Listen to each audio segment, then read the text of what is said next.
Class में हम लोग पढ़ेंगे एक समान वृत्तीय गति के बारे में, जिसे इंग्लिश में यूनिफॉर्म सर्कुलर मोशन कहते हैं। इसका डिफिनीशन लिखेंगे। जब कोई वस्तु एक निश्चित बिंदु के चारों ओर एक वृत्ताकार पथ पर एक समान चाल से गति करती है तो उसकी गति एक समान वृत्तीय गति कहलाती है।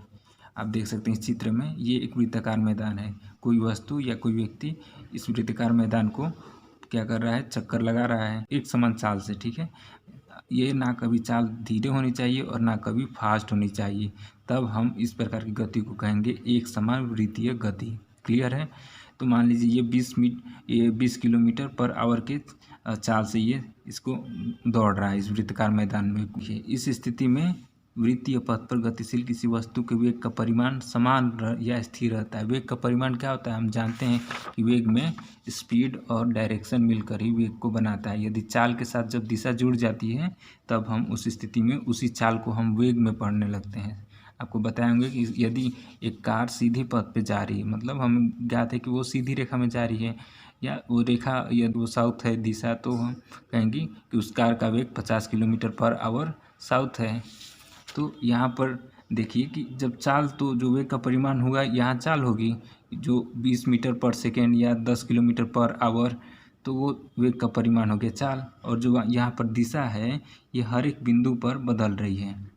दिशा यहाँ कांस्टेंट नहीं है, दिशा हर एक बिंदु पर बदल रही है। आइए इसको एक प्रयोग के द्वारा देखते हैं। हमने धागे से एक भारी वस्तु को बांध दिया है। अब इसे हम गोल वृत्ताकार पथ पर घुमाएंगे। आप देख सकते हैं ये वस्तु इस वृत्ताकार पथ पे घूम रही है। ठीक है, मतलब एक कांस्टेंट स्पीड से, यहाँ ना तेज़ ना कम, या ना कहीं धीरे हो रही है ना कहीं तेज़, इसके चाल में परिवर्तन नहीं हो रहा है। तब इस स्थिति में हम कहेंगे कि ये वस्तु एक समान वृत्तीय गति से गति कर रही है। वस्तु की चाल एकदम फिक्स है, नियत है, लेकिन दिशा इसकी हर एक बिंदु पर बदल रही है। यदि हम इसको छोड़ देते हैं किसी पॉइंट पर, आइए हम इसको छोड़ देते हैं, तो ये कहाँ गई? इधर आ गई। तो उसी को हम यहाँ देखेंगे। आइए इसको हम इस पेपर पर एग्जाम्पल के रूप में देखते हैं। तो मान लीजिए हमने इसी एग्जाम्पल को, तो आइए हम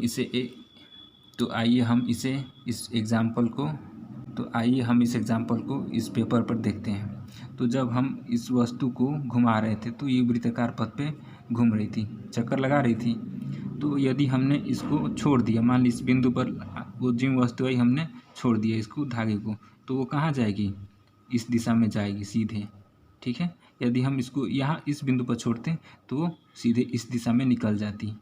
यदि हम इसे इस बिंदु पर छोड़ देते वो सीधे इस दिशा में चली जाए, तो वो तो अपनी मूल दिशा में वो भाग जाती, लेकिन वो धागे के सहारे बंधी हुई थी, इसलिए वो दिशा में परिवर्तन कर रही है। हमेशा हर एक बिंदु पर वो अपनी दिशा बदलते जा रही है, गति कर रही है वृत्ताकार पथ पे। इसी को हमने लिखा है कि वृत्त के प्रत्येक बिंदु पर उस वस्तु की दिशा हमेशा बदलते रहती है। आइए अब हम पढ़ेंगे जब कोई वस्तु वृत्ताकार पथ पर गति करती है तब उसका वेग कैसे ज्ञात करते हैं। ठीक है, आप यहाँ इसे वेग को चाल भी कह सकते हैं। ठीक है, किस चाल से ये गति कर रही है, इसको चक्कर लगा रही है। ठीक है, मान लीजिए 10 मीटर पर सेकंड के चाल से जा रही है या 30 मीटर पर सेकंड के चाल से, तो इसी को कैसे ज्ञात करेंगे? कितना तेज़ जा रही है, कितना कम जा रही है, इसी का फॉर्मूला है ये। ठीक है, कितना स्पीड से या कितना स्लो, कितना फास्ट जा रही है, इसी के लिए हम ये फॉर्मूला बनाए हैं। तो इसे लिखते हैं v वेग बराबर 2πr डिवाइड बाई टी। चूँकि ये पथ क्या है, एक वृत्ताकार पथ होता है। आप लोग पिछली कक्षाओं में पढ़ चुके हैं कि वृत्त की परिधि क्या होती है, 2πr। तो इस पूरे पथ की लंबाई ही वृत्त की परिधि कहलाती है, जिसे हम 2πr से ज्ञात करते थे। तो 2πr से हमको मालूम चल गया कि इस बिंदु से लेकर और यहाँ तक कितना लंबाई है इस वृत्ताकार पथ का, 2πr से। अब डिवाइड बाई टी, जो वस्तु कोई व्यक्ति यहाँ से मान लीजिए दौड़ना शुरू किया, तो इस पूरे पथ की लंबाई को 2πr को कितने सेकंड में तय किया है उसी से हम डिवाइड कर देते थे, तो हमें इस वस्तु की वेग मालूम चल जाता था, या वेग कहें या चाल भी कह सकते हैं कि वो किस चाल से इसे गति कर रही है इस वृत्ताकार पथ पर। समझ गए? इसे लिखे हैं आर, यहाँ क्या होगी, वृत्ताकार पथ की त्रिज्या होगी रेडियस। तो आर ज्ञात रहेगी हमें, तो हम इसको परिधि ज्ञात कर लेंगे। उसके बाद टी से, यहाँ चक्कर लगाने में लिया गया समय टी है। इस पर आगे कुछ न्यूमेरिकल्स सॉल्व करेंगे, उसके पहले कुछ ध्यान देने योग्य बातें। हम जानते हैं किसी वस्तु में त्वरण कब उत्पन्न होता है, तो हम त्वरण तभी बोलते थे जब वस्तु समय के साथ या तो धीरे होते जाती है या धीरे धीरे वो फास्ट होते जाती है, अर्थात जब स्टार्ट होकर धीरे धीरे वो तेज़ी से जाने लगती है या जब ब्रेक लगती है तो वो धीरे धीरे स्लो होने कर रुक जाती है या स्लो होने लगती है, तो वहाँ पर उसके वेग में परिवर्तन होता है। वो स्थिति कब होती थी, जब सीधी रेखा में जाती थी, क्योंकि वहाँ पर दिशा हमें मालूम था कि सीधी रेखा में जा रही है। उस स्थिति में हम कहते थे कि उसके वेग में परिवर्तन हो रहा है, धीरे हो रही है या फास्ट हो रही है, तो वेग बदल रहा है, तो उस स्थिति में वहाँ त्वरण उत्पन्न होता था। तो यहाँ पर चूँकि ये पथ वृत्ताकार है, ठीक है, तो वृत्ताकार पथ है, हमने पढ़ा कि यहाँ एक समान चाल से जा रही है, तो वेग जो है इसका क्या है, उसका वेग में जो परिमाण है चाल वो तो फिक्स है, ठीक है, लेकिन इसकी दिशा क्या हो रही है, हर एक बिंदु पर बदल रही है।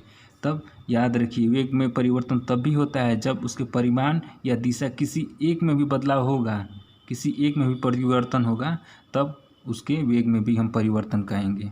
वेग में परिमाण क्या होता है, जो चाल होता है उसी को यहाँ परिमाण भी कहते हैं। वेग में जो चाल हम लोग काउंट करते हैं 20 मीटर पर सेकेंड या 30 मीटर पर सेकेंड, उसी को यहाँ परिमाण भी कहते हैं। तो वेग में परिमाण और दिशा दोनों शामिल होती है, इसलिए इन दोनों में किसी एक में भी परिवर्तन होने पर त्वरण उत्पन्न होता था, चाहे चाल बदल रही है या उसकी दिशा बदल रही है। जैसे चाल बदल रही है कब बोलते हैं, जैसे 0 मीटर पर सेकंड से स्टार्ट होकर कोई वस्तु धीरे धीरे 30 मीटर पर सेकंड की स्पीड से जा रही है, तब उसके चाल में परिवर्तन हो रहा है। या जब धीरे होती थी ब्रेक लगने पर, तो 30 मीटर पर सेकंड से रुकते रुकते धीरे धीरे 10 मीटर पर सेकंड के चाल से आ जाती थी, तब हम बोलते थे कि उसके वेग में परिवर्तन हो रही है। तो चूँकि हम यहाँ वृत्ताकार पथ पर गतिशील वस्तु के बारे में पढ़ रहे हैं, तो हमने पढ़ा कि यहाँ एक समान इसकी चाल है, तब उस स्थिति में परिमाण तो समान है, परिमाण में चेंजिंग नहीं होगा चाल में, लेकिन दिशा में यहाँ बदलाव हो रहा है। आपने अभी एग्जाम्पल में देखा प्रयोग में कि उसका जो दिशा हर एक बिंदु पर पथ पे कोई वस्तु गति करती है, तो हर एक बिंदु पर इसकी दिशा बदल रही है, तब दिशा में परिवर्तन हो रही है। इसलिए दिशा में भी परिवर्तन होने पर हम कहेंगे कि हाँ, ये इस वस्तु में त्वरण उत्पन्न हो रही है। समझ गए? जब कोई वस्तु वृत्ताकार पथ पर समान चाल से गति करती है, तब भी उसमें त्वरण उत्पन्न होगा, और यह त्वरण उस वस्तु की दिशा में परिवर्तन होने के कारण होता है। इसे याद रखिएगा, बहुत इम्पोर्टेंट है। आइए इसी पर आधारित एक न्यूमेरिकल्स हल करते हैं। एक एथलीट वृत्तीय पथ पर जिसका व्यास 200 मीटर है का एक चक्कर 40 सेकंड में लगाता है। 2 मिनट 20 सेकंड के बाद वो कितनी दूरी तय करेगा और उसका विस्थापन क्या होगा। तो मान लिया ये एक वृत्ताकार मैदान है और इस पर वह व्यक्ति यहाँ से दौड़ना शुरू किया है, ठीक है। इसका व्यास है 200 मीटर। तो व्यास आप जानते हैं, एक सिरे से लेकर दूसरे सिरे तक केंद्र से होती हुई सबसे लंबी रेखा, उसे व्यास कहते हैं। तो ये 200 मीटर है, तो त्रिज्या क्या हो जाएगी 100 मीटर, आधी होती है त्रिज्या, आपने पढ़ा है। और चूँकि 40 सेकंड में एक चक्कर लगाता है, एक चक्कर लगाने में 40 सेकंड लगाता है, तो हम लिख देते हैं वृत्ताकार मैदान की त्रिज्या बराबर d/2, मतलब 200/2 या 100 मीटर। इस वृत्ताकार मैदान की त्रिज्या हमें मालूम हो गई r। एक चक्कर लगाने में लगा समय बराबर 40 सेकंड, इसलिए वृत्ताकार मैदान की लंबाई हम ज्ञात कर लेंगे किससे, 2πr से। अब 2πr में हम सभी का मान रख देते हैं, 2/4400/7 मीटर इस वृत्ताकार मैदान की कुल लंबाई हो गई।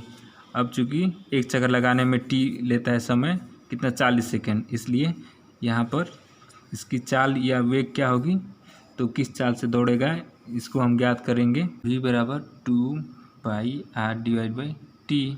2πr का मान हमें ज्ञात है 4400/7 भाग में t क्या है 40 सेकंड। तो 40 सेकंड इधर आके नीचे अंश के साथ गुणा में हो जाएगा 1/40, 10/7 मीटर प्रति सेकंड। तो हमें इस व्यक्ति की चाल मालूम चल गई, कितना 110/7 मीटर पर सेकंड के चाल से ये दौड़ रहा है इस वृत्ताकार पथ पर। तो पूछ रहा है क्वेश्चन में कि 2 मिनट 20 सेकंड के बाद वो कितनी दूरी तय करेगी। तो लिखेंगे 2 मिनट 20 सेकंड के बाद तय दूरी बराबर, तो हम जानते हैं दूरी बराबर चाल गुणे समय होता है, चाल गुणे समय। तो चाल हमको ज्ञात था 110/7 मीटर पर सेकेंड, और समय कितना दिया है 2 मिनट 20 सेकेंड। तो 2 मिनट 20 सेकेंड को हम सेकेंड में कन्वर्ट कर लेंगे। 2 मिनट अर्थात 120 सेकेंड और 20 सेकेंड उसमें ऐड करने पर कितना हो जाएगा 140 सेकेंड। आप भाग दे देंगे, इसे कटा देंगे तो 4 7 दूनी 14 20 कितना होगा 11 दूनी 22। इतना मीटर दूरी तय करेगा कितना 2 मिनट 22 सेकेंड के बाद। कुल दूरी हो सकता है वो 5 बार दौड़ा है, इतना 2 मिनट 20 सेकेंड बाद ये 3 बार। अब कितनी बार दौड़ा ये हमें नहीं मालूम है, लेकिन वो जितनी बार 2 मिनट 20 सेकेंड के बाद घड़ी से देखते हुए वो कुल दूरी तय किया है 2200 मीटर। इस पूरे वृत्ताकार पथ को कई बार दौड़ा है। तो अब हम ज्ञात कर लेंगे कि वो कितना चक्कर दौड़ा है, चक्करों की संख्या। ठीक है, चक्करों की संख्या, कुल जितना दूरी दौड़ा है और इस वृत्ताकार पथ की परिधि मतलब एक बार की इस पथ की लंबाई से भाग दे देंगे कुल दूरी में, तो हमें चक्करों की संख्या ज्ञात हो जाएगी।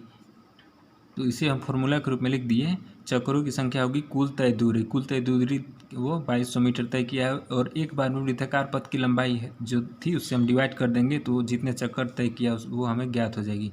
तो हमें 2200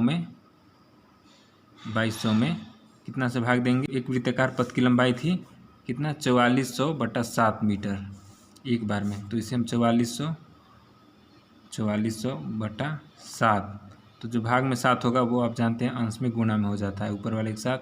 तो 22 दूनी 44 और 7/2, 7/2 मतलब 3.5 चक्कर दौड़ा है, मतलब 3.5 चक्कर दौड़ा है वो लड़का, वो व्यक्ति।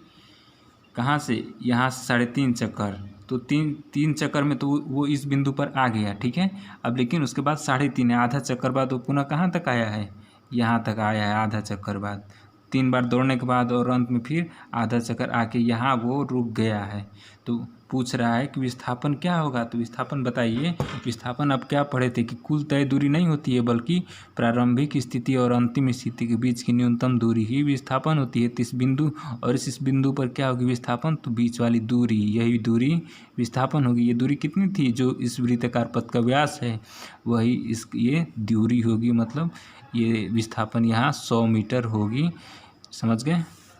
हम विस्थापन का फॉर्मूला पढ़े थे, प्रारंभिक स्थिति और अंतिम स्थिति के बीच की न्यूनतम दूरी होती थी, अर्थात 3.5 चक्कर के बाद उसकी अंतिम स्थिति और प्रारंभिक स्थिति के बीच की न्यूनतम दूरी होगी 100 मीटर। ठीक है, इसलिए विस्थापन बराबर 100 मीटर, यही हमारा आंसर होगा। ये क्वेश्चन बहुत अच्छे से समझ जाइए।